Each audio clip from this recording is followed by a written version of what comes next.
introduction. The title of my speech today is Graphic Arts. When I was in high school, in the 10th grade. Can you let the timer know how long? Oh, 5 to 7 minutes, pardon me. Thank you. Okay. When I was in high school, in the 10th grade, oh, you can do that for me, yes, thank you. I was introduced to graphic arts in a class that was offered as an elective, and I thought, that sounds like fun. I had no idea what it was about.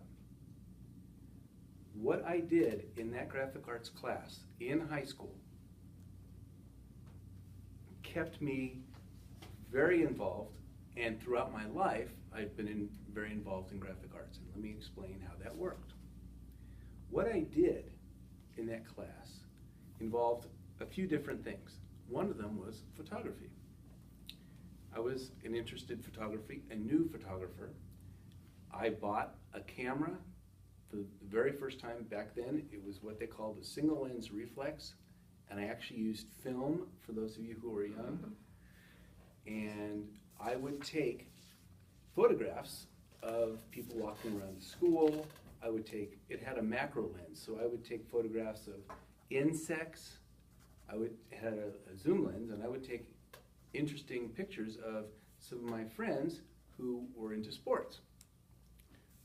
I would develop those in the darkroom, dry them on the circular drying drum. Sometimes I would actually take those and turn them into a silkscreen negative. I made several shirts back then that I used for fun, and I even still had one until about 5 years ago. I had to get rid of it because it was shredded. I also learned at that time, graphic arts, I learned how to use an A.B. Dick offset press. It was a lot of fun. Back then, it was very technical. You had to pour goopy ink into the machine, and everything was rolled around a drum, this negative.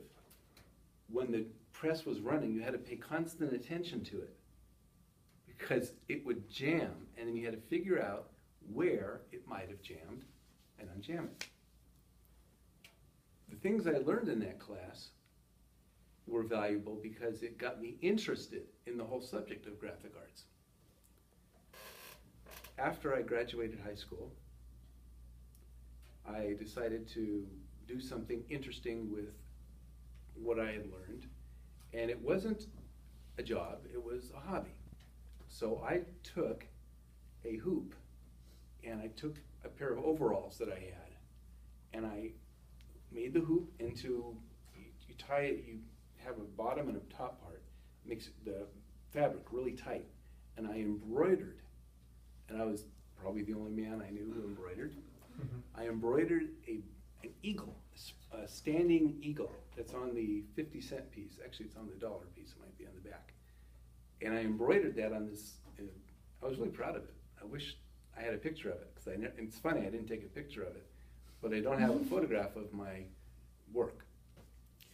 Well, I wore those whenever I could because I was proud of it.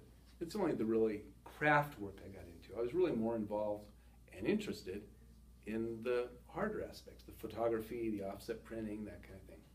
Fast forward to more recent times. In 1992, I had my original Macintosh, and I decided to do something with it. I had a piece of software that was a page layout design software called Quark Express. And it allowed me to do anything I wanted with a page.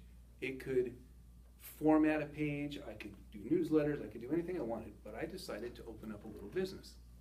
So I started a business called Custom Typesetting and Graphics.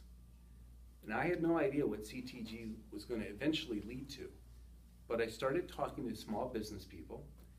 I started talking to restaurant owners. And after a while, I realized that I was getting mostly jobs to rebuild menus for restaurants. Unfortunately, several of the restaurants that I redid their menu for went out of business, including my wife's favorite restaurant, which was Via Fettuccine in Los Angeles. I redid their menu, and a few months later, we found out that they had gone out of business. Oh, it's like, okay. Then I did one in Castaic, because we moved up here, and it was a small Casa Lupe, small Mexican restaurant. It went out of business. So, okay, there's a trend here. Didn't like the trend. Didn't last long. It lasted about 2 years, but it was a lot of fun.